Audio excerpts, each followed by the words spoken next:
everybody, welcome back to our wine adventures. So, what are we going to be covering this week? I've left it with a bit of air of mystery because I couldn't quite decide what I wanted to tackle. For those of you who have been joining along on this journey, we've been doing a lot of stuff with the data. So what we've been doing, we've been importing some data, and then we've been doing sort of refactoring that data. We've been doing a lot of work on tokenizing our data. So for example, we have variety. So what's the variety of a wine? So we tokenize that and split them out into individual words. We've been doing that in the description. We've been having lots of fun with that. You can catch up with that on the address there, so r.neo4j.com/wine-repo, so wine-repo. So what was particularly exciting last week, and we'll go into it in a second, is that we found a really good example of how we could take the description for the wine. So you know that thing that tells you it smells like citrus and raspberries and that it's high in tannins and that kind of thing. So that description that you get when you read the wine review, what we did, which I think was really cool, is we took that, we tokenized it, and so you can imagine you got something with 50-60 words. We took that, we tokenized it into individual words, and we'll have a quick recap as we go through the data. But what we did was we then looked at all of the variety data that we had. So we've got 120,000 wines. So we looked at all of the variety data that we then tokenized and connected to those wines. So there we got loads of different grape varieties. And what was really clever at what we did is we spotted that some of the wines that we have a variety of red blend. And that's a bit frustrating. Red blend of what? You know, there's so many wines or wine grapes that you use for red wine and for making blends of red wines, and it's like, well, which one it is? And the really cool thing that we did last week was we took all of the varieties, like all of the different, I think we had something like 3,500 different words for variety. So we took all of those, maybe not that many, I think it's more like hundreds. And then what we said was, okay, so we're going to take this list of all the varieties that we have, and then we compared them against all of the tokenized description words. And what that allowed us to do was identify all of the description words that are grape varieties. And then, because we've done that, we can then backtrack. Now we've got everything connected. So description words connected to description, description's connected to wine, wine is connected to variety, and variety is connected to variety name. So now we're using the graph, and now what we can do is we can take a wine that says red blend, and we can then check if the description has any of these variety names. So we can tell you what are the grapes that make red blend. So we'll have a look at that in a second again. So let's get cracking with this week. So what we're going to do, or what I'm thinking the plan's going to be this week, and again, if you've got any questions, if you want me to look at something, if you've got any wine queries you want me to have a go at, put them in the chat. So we are streaming live at the moment on YouTube and on Twitch, so if you've got any questions, pop them in the respective chats. I will catch those and we can chat about them as we go along. So the plan today, I think maybe we'll do a bit more cleaning of the description. So something that we spotted last week was we had some really long words. Like we had some words that were like 26 characters long. And when we went off and had a look what was going on, what had happened was we had words where there was a comma but no space, or there was a long hyphen and things like that. And we hadn't put the splitters in for that. So I'm thinking maybe we go back through that again and give that a quick clean. That shouldn't take too long, hopefully. Maybe not. We'll see how the feeling takes us. Another thing I think it'd be quite good for us to have a quick peek at, see if there's a quick solution for this, is have a look at the duplicate variety names. And I've put duplicate in quotes because I'm referring to things like Syrah and Shiraz. So let's see if there's a quick win that we can do around that to fix that. If not, we'll leave it. Maybe we leave that for another day, or maybe I do that in my own time. And then what I'll do is on the link at the bottom there, so this link here, I can always post what I've done, so we don't discuss it in the video. And then what I thought would be really fun to do, so last week we were looking at how we could and do a bit of exploration, do a bit of detective work to figure out what were the grapes in the grape blends. And I thought maybe we can have a bit of fun this week and maybe use the node similarity algorithm to find blends that are similar. So for example, again, we'll have a look at SNP where, you know, maybe a blend consists of 4 grapes and we've got another blend that consists of 4 grapes, and you know, if 3 out of the 4 match, we say, well, actually those are pretty similar, so we're interested in those. And that starts to fit into this idea of how might we go about identifying wines to recommend. So if somebody likes, you know, 2 or 3 blends, we can start to suggest other blends that might be of interest to them. So maybe we'll have a look at that. Maybe we'll have a look at some more of the other descriptive words. So I was really keen to have a look at all of the fruity word descriptions and things like that, like citrus and raspberry and kiwi and that kind of thing. So maybe we can have a look around that and have some fun. So I'm going to be pretty freestyling it today. So again, if you've got any questions, if you've got any comments, if you've got a burning wine question you want me to answer with the data, let me know and we'll do it. Okay, let's get going. So just as a quick reminder, let's bring up the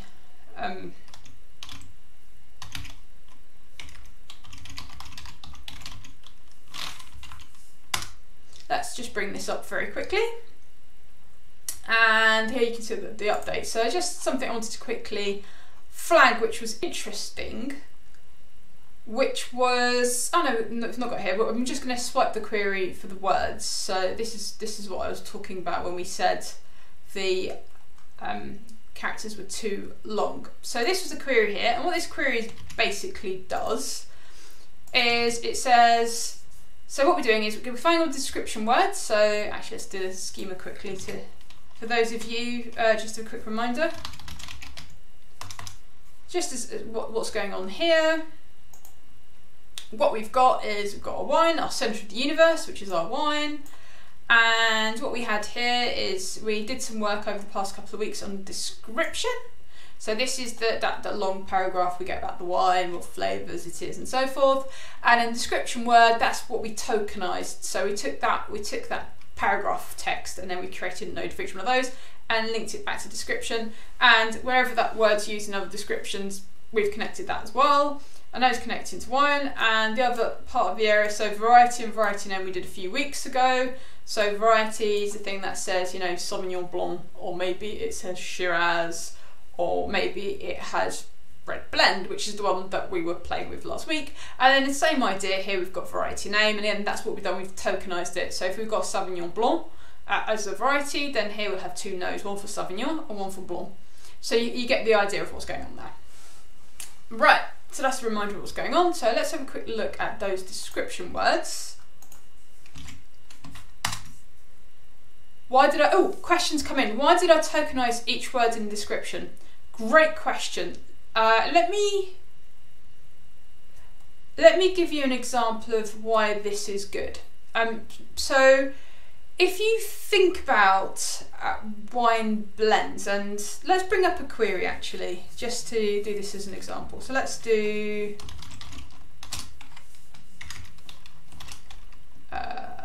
let's go for variety and variety names. So variety is component of. Okay, right. So this is what direction it is. So let's bring up variety. So variety, these are all the grape varieties that we have. And let's do VN and VN, and let's go with, just trying to think of an example, Cabernet Sauvignon Shiraz is a usual blend, isn't it? So let's go with that. So I'm going to bring some of these back so you can get an idea of what's going on. In fact, let's do this. Let's do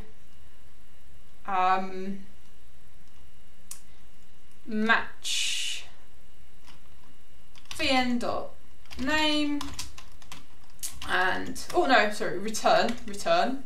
So do with vn collect.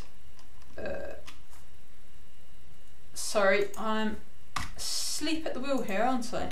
So collect v and let's do vn dot name as names and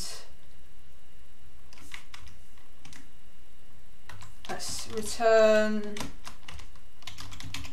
v.name and names order by size names descending. So this is basically what we're doing here is we're going to order highest to lowest.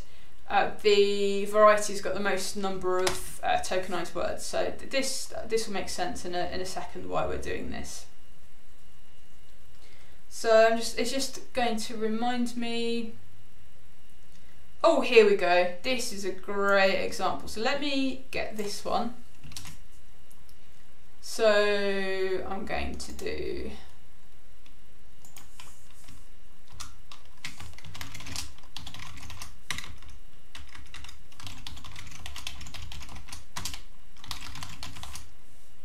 so what I'm doing here is I'm just bringing back, because Cabernet, you tend to have that's quite a common wine variety that you have in wine blends. So let's just bring some of these back.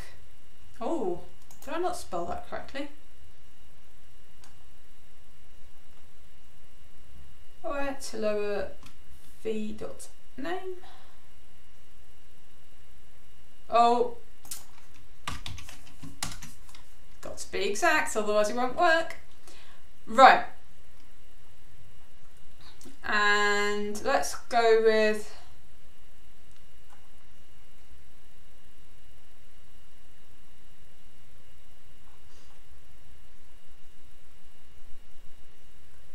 I'm just trying to show here an example where we will have common wines, which will give you an example of why we tokenize this.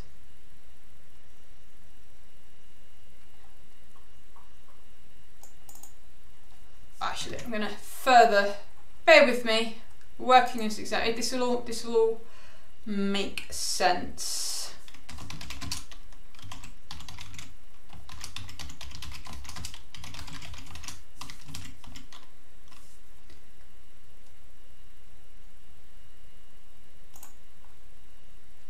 Okay, cool. So just to give you an example of what's going on here. So let's cap this to 3 as well. Sorry.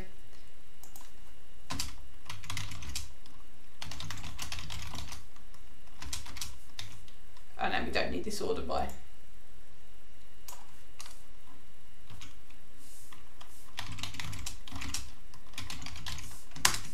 Okay, finally there. I'm getting to the point. What I'm trying to do is I'm trying to set these out so that you can see clearly what's going on and why do we do this. So what we will find is there'll be examples where, maybe I shouldn't have sorted this by name, but you'll see, so here you go, look. You've got Cabernet Sauvignon Merlot. You've got Merlot Cabernet Sauvignon. This is why we tokenize the words, because how do I compare that those two strings are the same? Because the words are in a different order. And a nice little trick about tokenizing and cleaning up the words, so splitting the string, and we're going to splitting it by hyphen, we're splitting it by space, we're splitting it by comma. We're cleaning the words up, so removing any accents, we're reducing everything to lowercase and so forth. And basically, by doing that, now we can compare if two words are the same. So you can see here, so we've got this example where we had the Cabernet Sauvignon Merlot. And if I scroll down, so we've got a Merlot Cabernet Sauvignon. So look, if we have a look at the tokenized words, and in fact what I can do is if I sort them, so bear with me one moment whilst I just quickly do a sort of this as well. So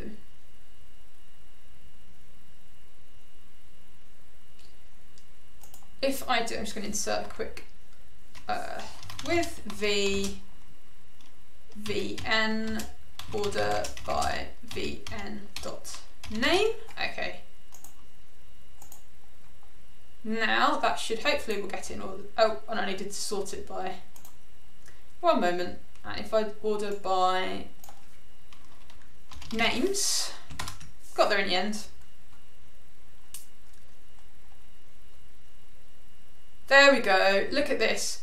Because we've so we're sorting now by name, so what we've done is we've taken all of the tokenized words for variety and we've sorted them in alphabetical order. So when we sort a thing, they're all being linked together if they're the same. And then straight away, look at this. And this is why we tokenize. So we tokenize the variety names, and this is the same reason why we do it in the description as well. So for this, I can now compare that these two are the same, you know, they're the same grapes involved. Now, the reason why they've probably been put in that order is maybe the first grape is the one where we've got the most amount in there.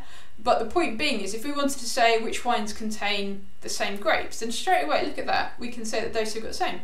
Same here, look, they've got different ordering, but now we can say, well, actually, no, that this is what they are. So you get the idea here. I mean, look at this.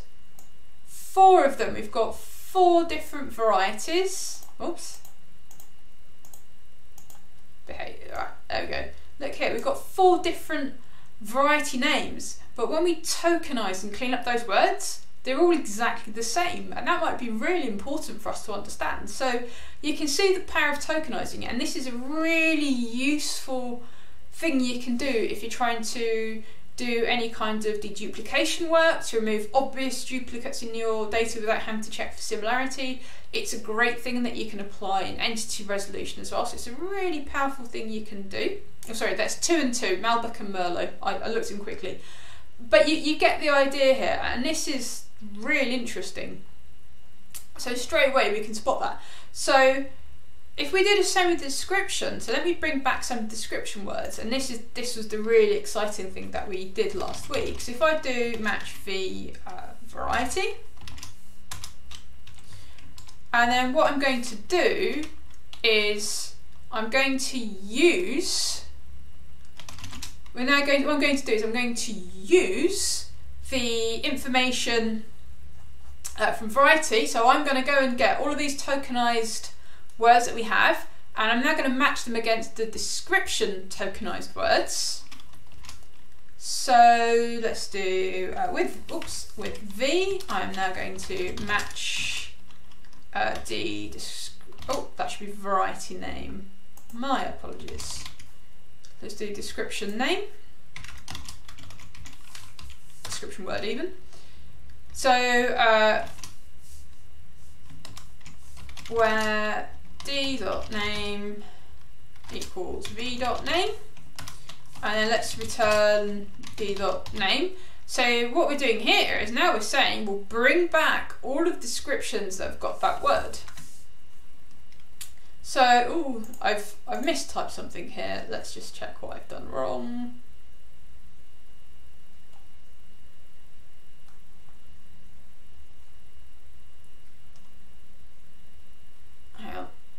You know what, I'm going to just bring back the query we did last week, because then I can talk you through it and I know it works rather than see what's going on. So I'm just going to grab this and alter it. So this is the really cool thing that we did last week, where you can see we had some examples of red blend and what have you. So let's have a look here. So this is where we're pulling, here what we're doing here is we're pulling all the varieties that got the word red blend in there. And because we've tokenized the description, and then we're doing the matching where we're saying, and I'm just getting rid of all of the like words that we don't care about, like red, black, white, blend, style, etc. What we're doing here is we're now matching the description word against the its value. That's why it wasn't working. Actually, let's bring this one back.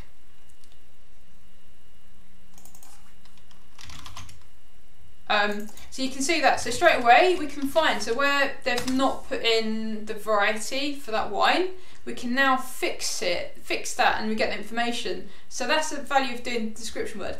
Another reason why you might tokenize the description words is, and let's bring back some description words so we can get a flavour of what's going on. So let's bring back the most common description words. So let's do match description word.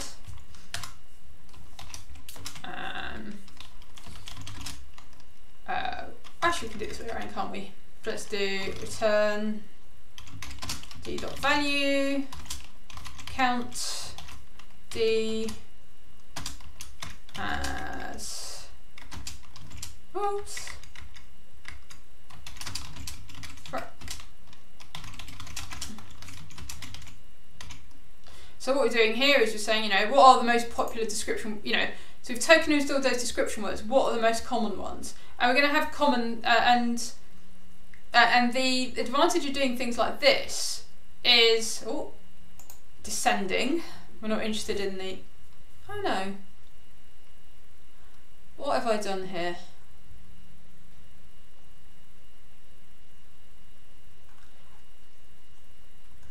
Oh, I know what I've done. I have to be specific, right.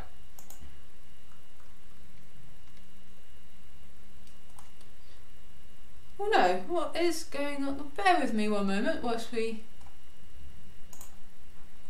Right, just going to rewrite this slightly.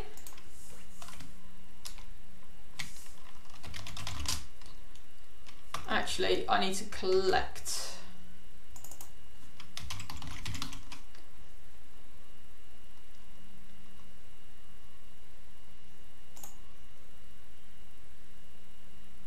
No, I need, you know what I've done, I've gone to third time's the charm.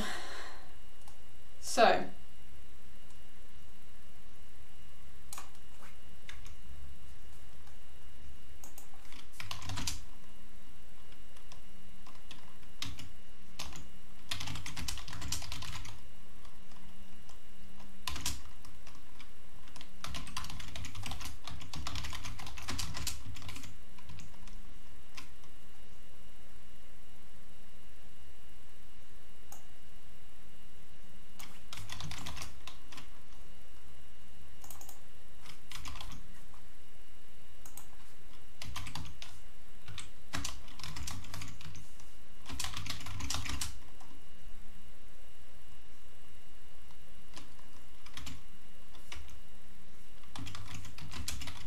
alright, third time's a charm, let's get this going.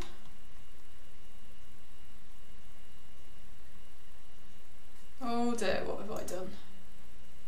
Oh yes, because I gave it an alias, didn't I? So, name. Right, I've got a question. How do I tackle cabernet being a description word but not being a variety name? Great question. Okay, I don't know why this is not working. I'm going to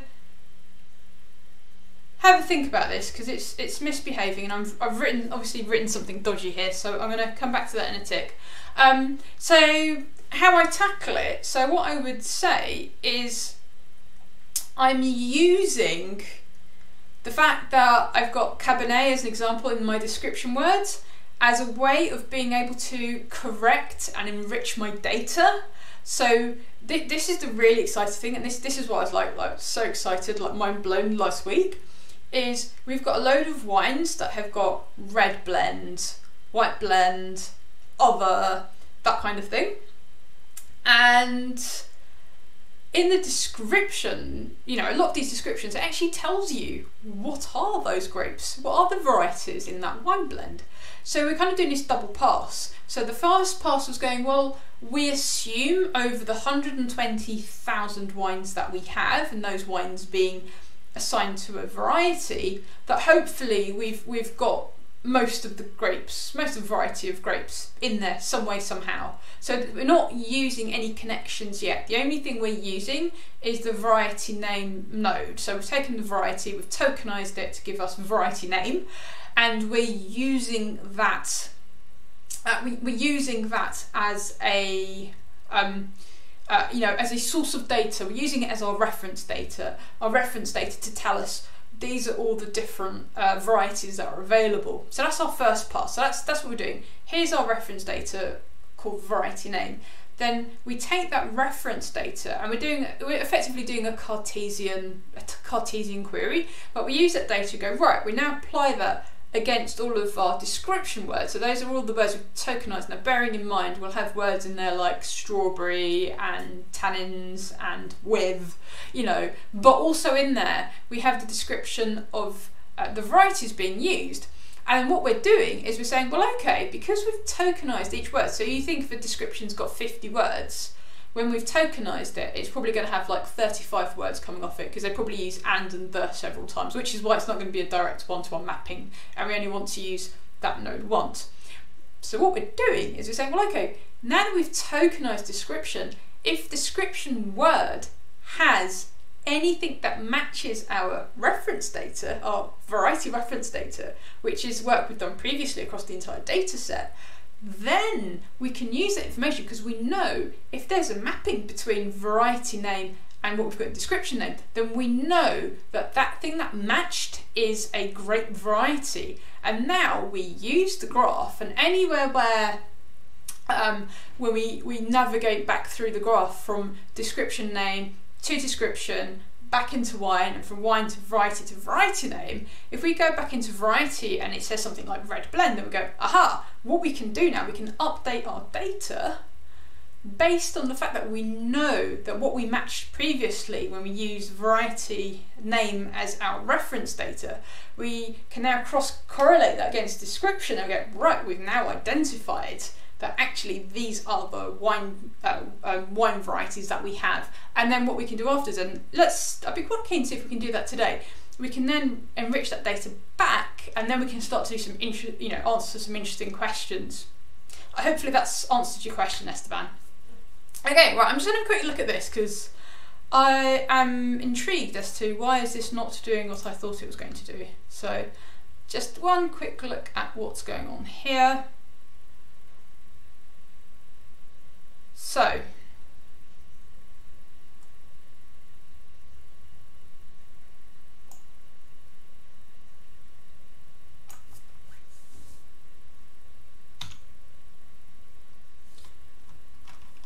match the description words, that's fine.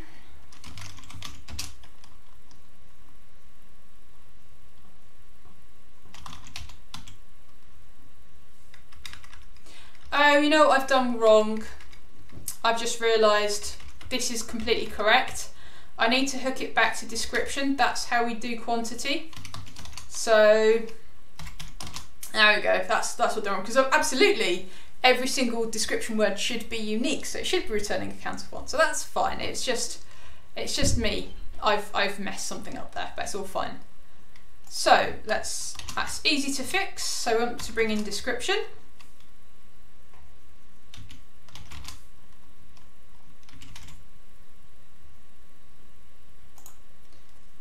There we go. Now this is what we want to do. So now we're going to do return d dot value. Did we say value? Yes, we did. D dot value. I'm probably going to change everything to name so that I don't keep forgetting what I called it. So d dot value, and then we're going to do count des as frequency. Order by frequency descending. Okay, and now we're going to see what the popular words are, and this is another reason for why we tokenize the description. Because as well as being able to fill the gaps for, oh dear me, what's going on here? So as well as being able to fill the gaps,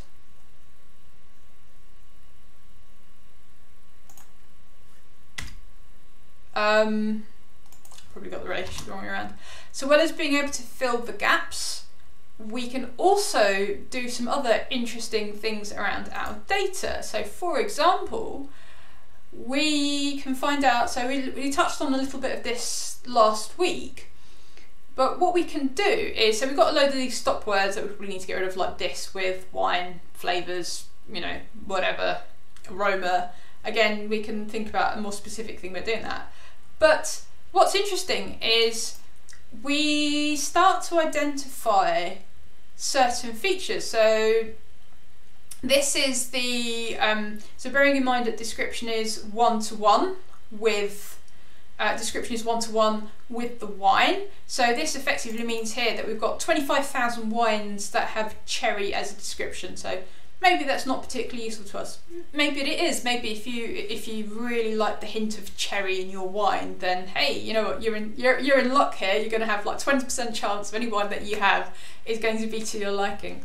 But if we scroll down to where it's a slightly smaller description, so I'm just going to cap this slightly because maybe let's look at wines that are keywords that are used for say between 1,000 and 100 wines. Let's do that. I think that's going to be an interesting thing. So let's just quickly change this. Let's do with D, and let's say where, oh, I may have to restart the browser in a second, where frequency is greater than 99 and frequency is less than 1001. So let's have a quick look at all of the description words that are being used between 100 to 1,000 times with the wine data set that we have. So this I think is going to be quite interesting, so I just need to return things before I forget. So let's do return d.value, and we don't even need to return, and let's return frequency, why not? Let's be consistent. So this is the interesting stuff now, because now we are starting to pinpoint very specific wines. So, oh my goodness, we're going to probably have to, we've got some words here that we're going to have to go through and get rid of words that appear in English language. That's fine.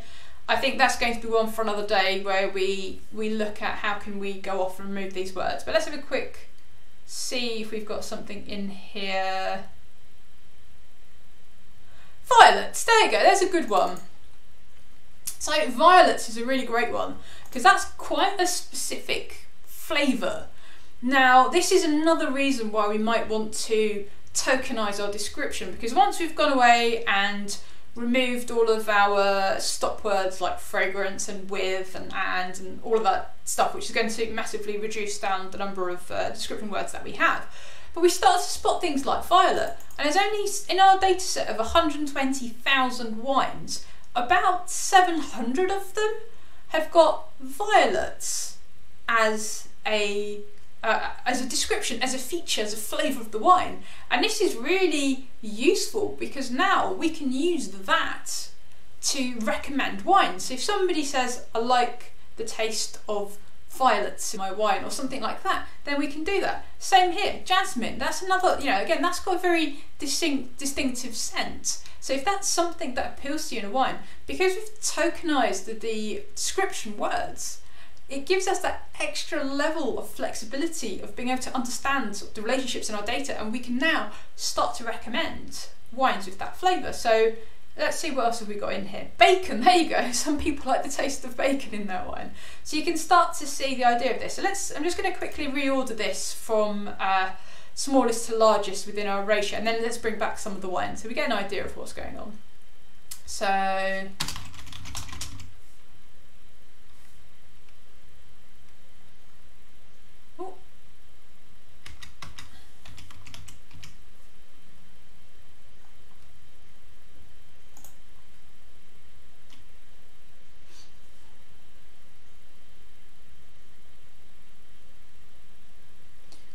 oh, cloves, there we go. Let's go with, Dijon, presumably that's to go with mustard. Let's have a look at, wines with cloves. So this is where we can use that description word to bring back all of the wines that have a certain feature. So let's do that. So let's do match. Actually, let me restart the browser first.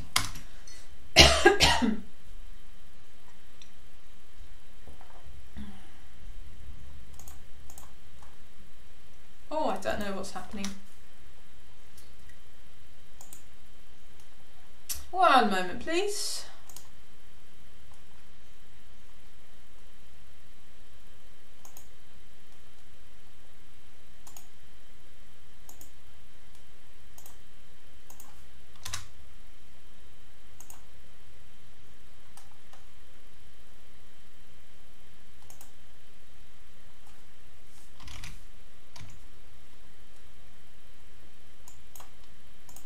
Bear with me one moment, I'm just curious as to what's going on here. Am I still connected?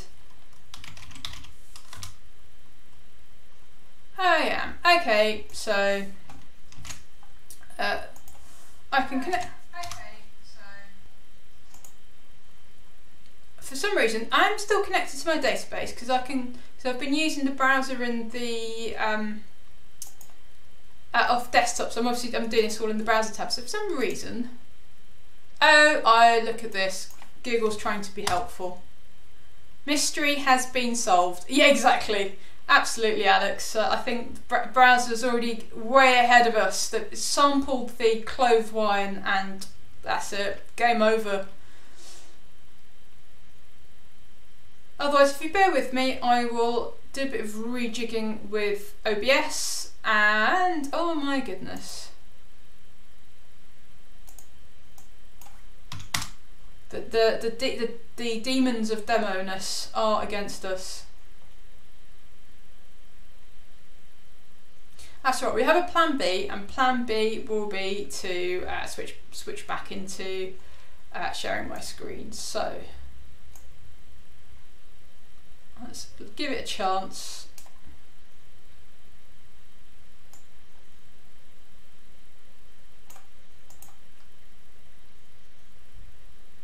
Oh, the drama. I should have advertised drama on this as well as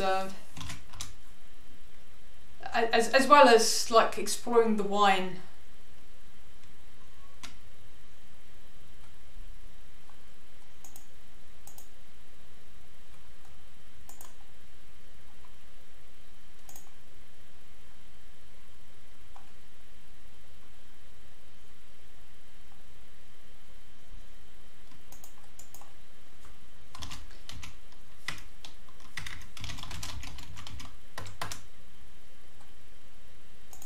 Alright, I'm going to do some desperate measures.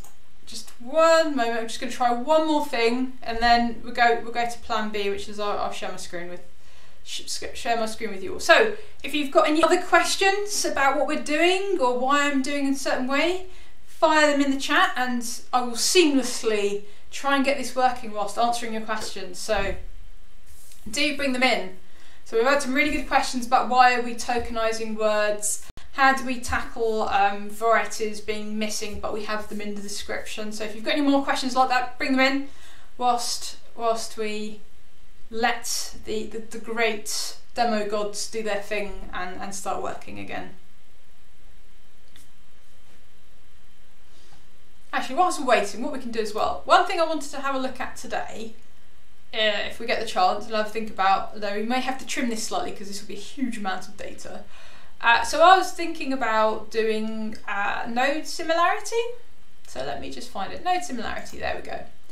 And the reason why I was thinking about node similarity is, you know how we were talking about the different wines that have maybe 3 grape varieties in common?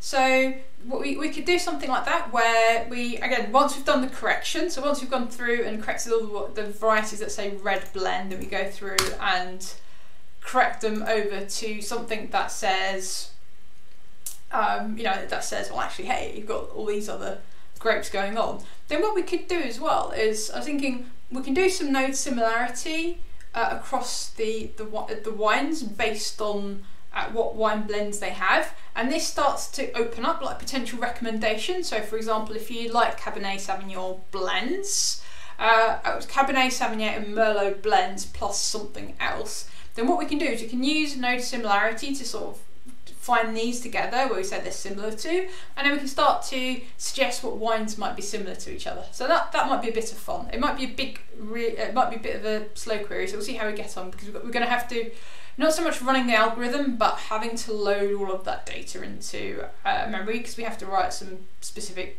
cipher query to load this stuff up. So we'll have a look. Oh, I don't know what's going on here. Ah, yes, talk about meaningless words. Yes, so those would be great question, Dennis. So these are all the stop words. So I've been a bit rubbish. So I've removed some of the stop words, and when I say removed the stop words, I was very lazy last week, and what I said was anything that's 3 characters or less, we're going to say it's a stop word and delete it. But you are absolutely right. We've got a lot of words in there. So we've got the stop words like and, the, or, admittedly, or has bitten the dust because we did everything 3 characters and less is gone. But we certainly got those other ones as well. And the other thing as well is we have lots of words that we saw in there like about, etc, etc, etc, and we want to get rid of all of those. So what I'm going to do, I want to go away and have a little bit of a think about how can we identify all of these verbs and nouns, because they're not describing anything, are they? They're not describing any, I should say nouns. No, not nouns. But we're going to get rid of like the verbs and sort of, because we don't really want to find things that says positively. That's not meaningful to us. So I'm going to go away and do a little bit of prepositions. Oh, thank you. That's fantastic, Dennis. Yes. So we want to try and get rid of those. So I'm going to go away and just have a look at if there's some kind of a dictionary or something that we can take. And that'd be great, because if we can take that dictionary, then we can just go through and basically, another round of tokenising, not quite. But we can basically go away and grab all of those words, and then we can say is, if any of the description words that we have match this list of words, just get rid of them. We don't need them, just, you know, can them. And then that's going to leave us with all that gold dust of things like apple, cherry, cloves is a great one, jasmine, violet, that kind of thing. So I'm going to go and have a look. If any of you watching have tackled this before and you've got a route of how you've done it, let me know and we'll have a look at that, and we'll have a look at this. So okay, so we'll need to get rid of those, and we will do that, but let's tackle my slightly thorny issue here of why I can't launch browser. I think it is a right. Okay, I think this is a it's a local store issue. So I'm gonna live life dangerously and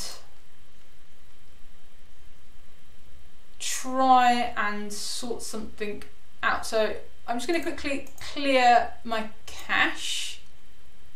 This is the last thing before I give up hope and try other things. So let's do last hour. Okay, so I think we're on the money here. There we go. There's something going on with the local caches. So right, we are back in business. Okay, right. So what we were doing, we wanted to look for cloves. I remember now. So let's have a look. So let's just quickly again just show you what's going on here. So you think about, so here's the wine. So here are description words. So we've spotted cloves in the description words. So what we're going to do is we're going to use this as a filter. So anything, so we're going to get cloves as our anchor point here, and then we're going to navigate up to description and then navigate to wine, and then that's going to give us all of the wine titles. And I think for bonus, what we'll do is let's bring back the variety, because I'm quite curious to see what are the grape blends that give you a taste of clove. So let's do this. This should be fun. Okay, so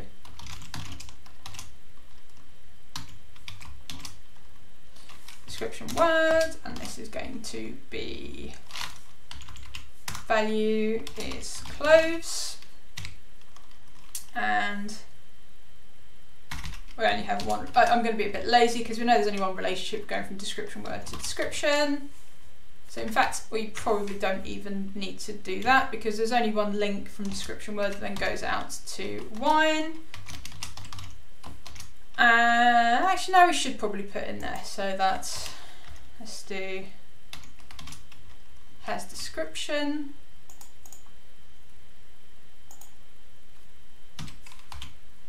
Wine, and then let's go out to variety, because I'm intrigued to see what grape varieties are we talking about that have the taste of clove. This should be fun.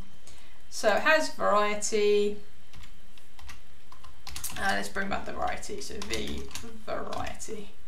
Okay, now let's see what comes back, and we are going to return the wine title, and we're going to return the variety name. Only about 100, so it's not huge. Oh, what have I? Oh dear, we missed a hyphen. So these are all of the wines that have been given a description of cloves. So that's interesting.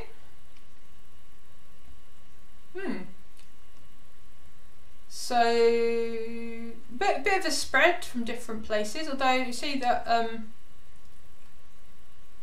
Russian River Valley, that gets mentioned a couple of times. So what we're going to do, so we did a bit of work a few weeks ago where we were trying to get the wine title. So let's get the wine title as well. And we're going to group them by wine. So rather than the wine which has got the year in there as well, we did a bit of processing a few weeks ago where we managed to extract out the year, and we just have this as the wine group, because the idea here, we can see it here, this Williams Salem Pinot Noir. We've got it over a couple of years. No, that's a falsity. They're from the same place, but you get the idea. We got some, like, you know, you can have like Portuguese red 2015, Portuguese red 2016. So let's cut the years out and just bring them down to the groups. You can see here we did the work, and then we've got wine group. So let's go. I'm going to need to do a boomerang with this. So let's do. We also want to match.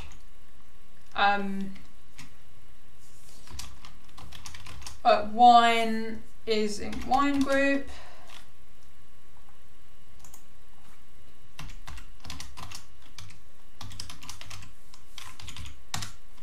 Oh, did we call it title? So let's do,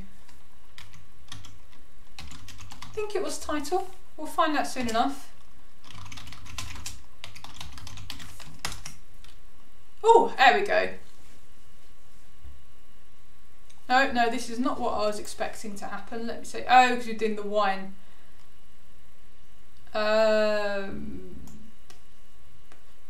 Let's do this actually. Size of wine. So how many wines do we have in that wine group? And it wasn't been titled. Oh.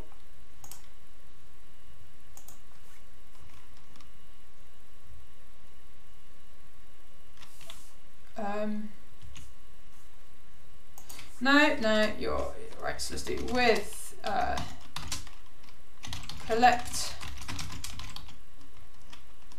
Oh, we've got everything here. Yep, and let's do return size col. So that size col is the wine. So let's actually do it wine so you can see what I'm doing here. Wines. Just grab a copy of that so I remember what we were talking about. And let's have a look. All these clovey wine groups. Oh, okay. Look at that now. That's interesting.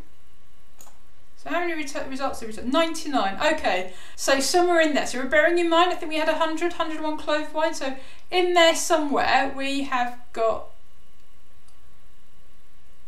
I know, it's 99. Okay, so somewhere in there that we've got 2. So let's go on this. Let's sort by, oh no, we can have a quick look what's going on. So you can see, so these are all the wines here that have got the clovey taste. So what we can do is we can take it a bit further and we can look at the winery that wine's come from. So where did we have winery? Winery coming off wine. So let's drop wine group and we will do winery. And this is winery.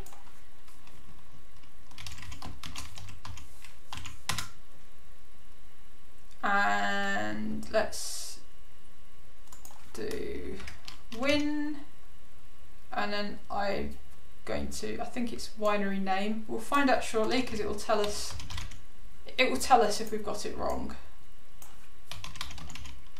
So we had 2 of those from that Russian Valley. There we go. So you got some of these.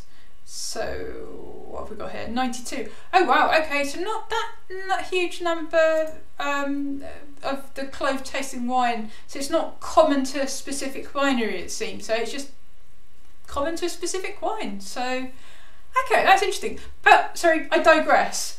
You get the idea of and the value of why we would tokenize the words here, description words, because we can start to find these interesting things around recommending wines. If you like the taste of cloves in your wine, then you know where to look. Okay, so that was fun. So we haven't quite covered the similarity thing yet. So let's have a look around doing that. So let's quickly see how we're going to do this. Because what we want to do, so how the similarity, we can talk through here, we can look at the example here. So what we're going to do, we need to build out a graph. So we need to tell the algorithm what we want to run on to do the similarity. And we need to have an idea of thresholds as well. And I have a feeling if we've got 120,000 wines, that should be too long. So we've got 120,000 wines. And let's, for argument's sake, say the average of wine variety to wine is 360,000. That's not too crazy. That's not too okay. So let's have a go and see what happens. So let's just quickly talk about what's going on here and what we're going to do. So you've got an example here of the node similarity, and here what you've got is, so we're creating a load of nodes. So here we're creating some person nodes, and we're creating some instruments. And then what we're talking about here is, so Alice likes guitar, Alex likes synth. So, Alice even. So effectively what's going on here is we've got this bipartite graph, and what bipartite graph means is we've got two different nodes, the relationship between two different nodes. So you may have heard a phrase of a monopartite graph or a bipartite graph. So an example of a monopartite graph would be, let's talk about friends of friends is a great example. So if I wanted to look at, for example, I know Bob, Bob knows Jan, etc., etc. If you strip back and have a look at if we wanted to look at relationships between, how different people are connected, the only type of node that we're using here is a person node, if I call it person, and what we're interested in is person connected to other person. So we're only using one type of node, so this is a monopartite graph, and you will use monopartite graphs in things like doing community detection, finding connected components, that kind of thing. Here we've got a similarity, we're looking at node similarity, and here we're using a bipartite graph. And what that means is we're using, effectively using two different types of nodes, and we're looking at how they're connected to each other. So in this example that we've got here, our two different nodes are person nodes and instrument nodes. And here what we're trying to do, and this, I suspect, looking at this example, what we're trying to do is we're trying to recommend different instruments, or finding the similarity of people based on instruments that they like. So if we roll it back to what we'd be doing with regards to finding similarity, is our two different node types are going to be wine, so the actual wines that we're looking at, and the variety name. And what we're looking at is, can we identify similar wines based on the grape variety? Now you will find, given that we've got 120,000 wines and something like 200 varieties, so we'll look it up in a second. So we're expecting there's going to be a lot of wines.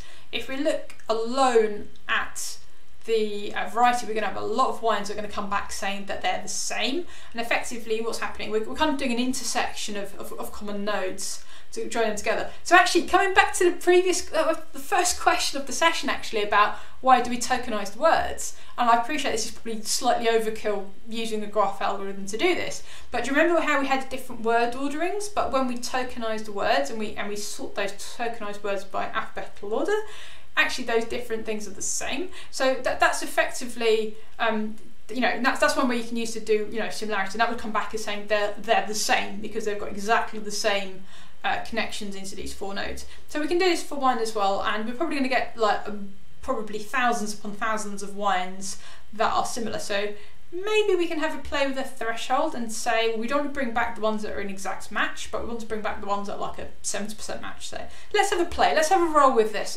and see how we get on. So we're going to have to create a graph to begin with first. So let's do that to begin with, and if it's nice and quick, great. If it takes a little while, then maybe we will, I will allow you all to have a go on your respective copies of Neo4j.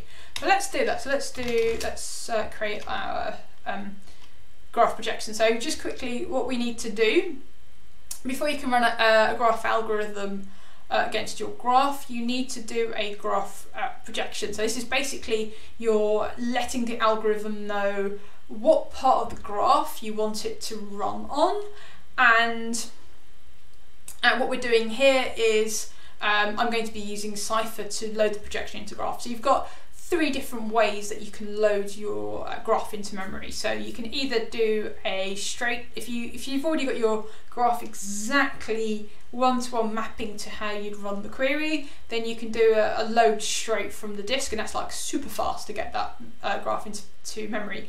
Ours isn't, like, so we're going to be trying to find similarity of wine based on variety names, and we've got a bunch of hops in the way there, so we've got to go from wine to variety name, and we've kind of got to create like a virtual relationship between wine and variety name to be able to do that. So we're going to have to, so we're going to be a little bit creative. So that's why we're using the Cypher projection. So that's a bit slower. And then what you can do as well is you can do an anonymous projection. So both with the sort of like the first 2 projections I've mentioned, you keep that graph in memory. So if you want to run other algorithms and things on that data, you can. Whereas with an anonymous projection, every single time you run the function, it will load the graph and then it'll forget about it. So we've got different options there. So let me just quickly remind myself what it looks like. So here we go. So this is an example of the different projections that we're doing. So here, because it's exactly fitted with the relationships score, don't need to do anything. Oh no, this gives us the estimate of the thing. So what I need to find is the example. We load this in with Cypher projection. Yeah, so here you can see this is where we're going straight from the graph catalogue. One moment, we'll find the Cypher equivalent just to make sure I am doing what is expected.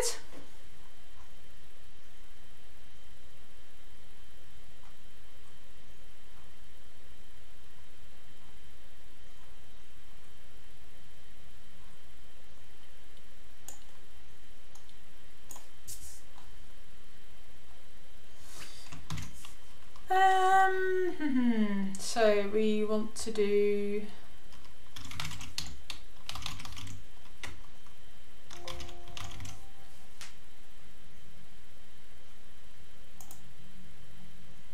I thought we had an example of a Cypher projection in here. Don't think we do. Just want to check what I need to return for a bipartite graph.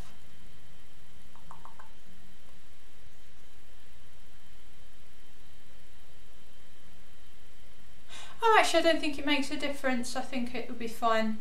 That's fine, we just do that. Okay, so we're going to return both sets of nodes. Yeah, okay, no, it's fine, that's fine. I'm overcomplicating it. It's all good. Right, so let's do it. Cool.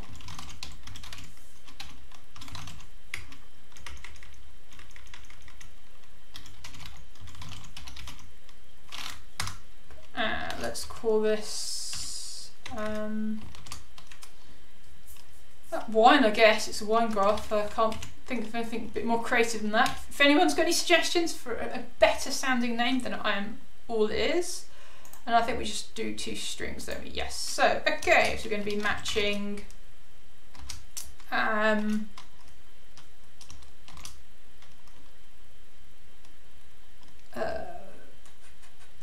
ooh.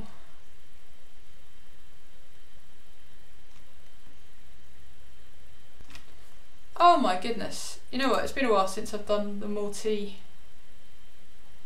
nodes.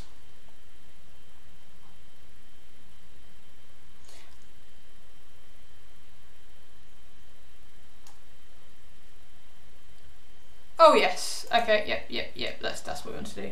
So match n where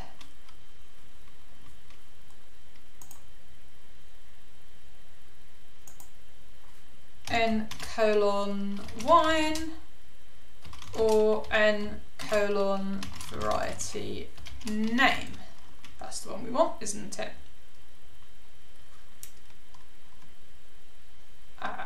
Return ID n. So what we do is we need to give the internal node IDs to the graph algorithms. That's where return NID as ID, and need to return labels as label.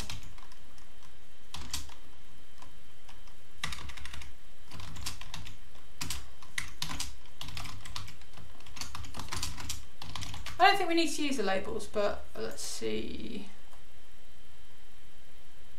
Yeah, we'll leave it in. Let's see what happens. What's the worst that can happen? Oh yes, this is the example that we're using here. So we've done that bit, so returning the labels. We've got two different labels, and returning the ID. So we've got the internal ID. So now we're going to do the relationship bit. So I am going to just close back to the schema so I can remind myself what direction things are going in. And let's do that. So what we want is we want match vn variety name, and that is composed of, I think we said. Let's drop this down so I can make sure it's components of.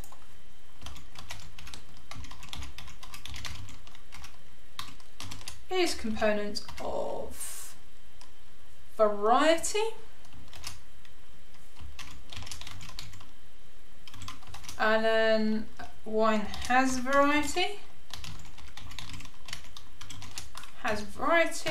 and then we are at wine.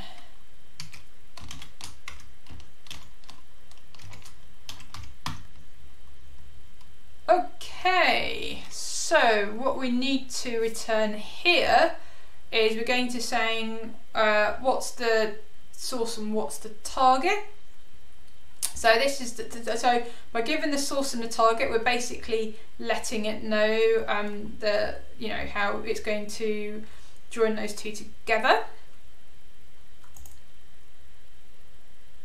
Yep. So let's do return ID W as source and ID VN as target. Perfect. Okay, right, so let's see what happens. This hopefully, it should be relatively fast. We haven't got a huge number of things, so. Oh no, we've done something wrong here. We've got no relationships coming back, so let's have a look what went wrong. So what I'm going to do is I'm just going to swipe this and just quickly get it working. Space limit 5. Okay, so what have I misspelt?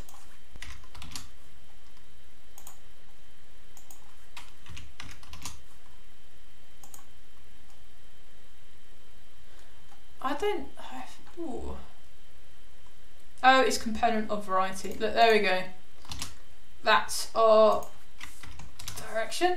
There we go. Right, okay, we are in business. So let's bring back our query. So because we've created this graph, we're going to have to drop it before we create it again. So let's just put this direction in the right way around. And I'm just going to quickly drop this. So what we're going to do is call gbs.graph.drop, and we're going to be dropping wine. Right, let's try again. Ooh, okay. Let's just.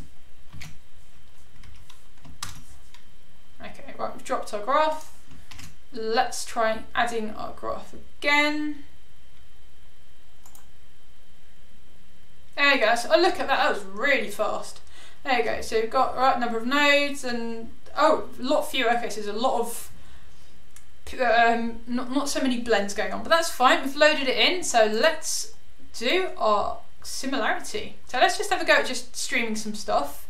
So we're going to be doing the stream version of this. Again, you've got a number of options when you run the graph algorithms. You've got a number of options about how you output that data. So you can write back to your graph, so you can specify a property, and what the algorithm will write the properties back. You can stream as well. So what I'm going to do is I'm going to stream the results out, because I don't want to make any changes to the graph, I just want to stream stuff back. So we're going to do that, and we've just got to think about how that's going to work.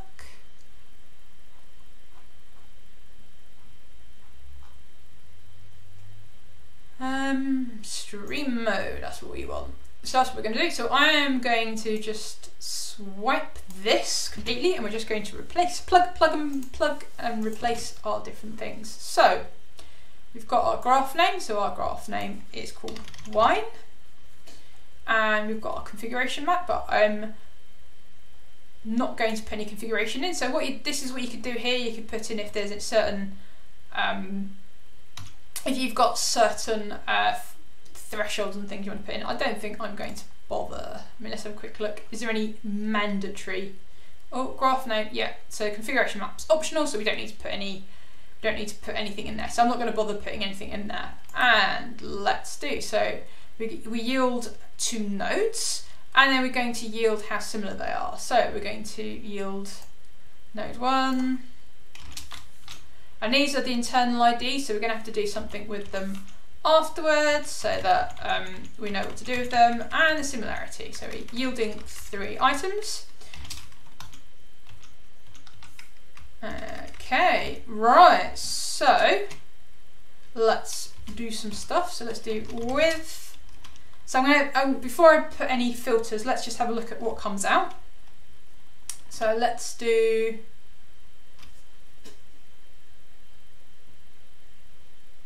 I'm just trying to think, have I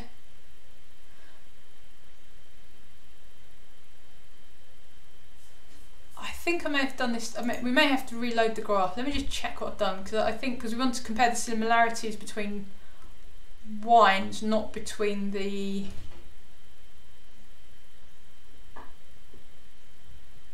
so the source is person, the target is, oh we did, didn't we? So we said wine was the source and that was the target. So let's just make sure.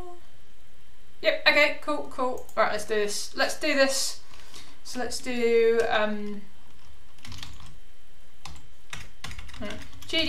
gds.util as node, I think it was, node 1 as, let's do wine1, gds.util as node 2 as wine2, and similarity, oh, I can't spell today, similarity, let's return node 1.title, node 2.title, and similarity,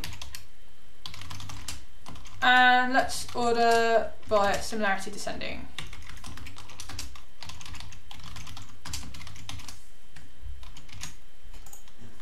Oh, and we're going to limit this to like 10, and they're all going to be like, ooh, what have I done wrong here? Oh, because it should be wine 1 and wine 2. Oops.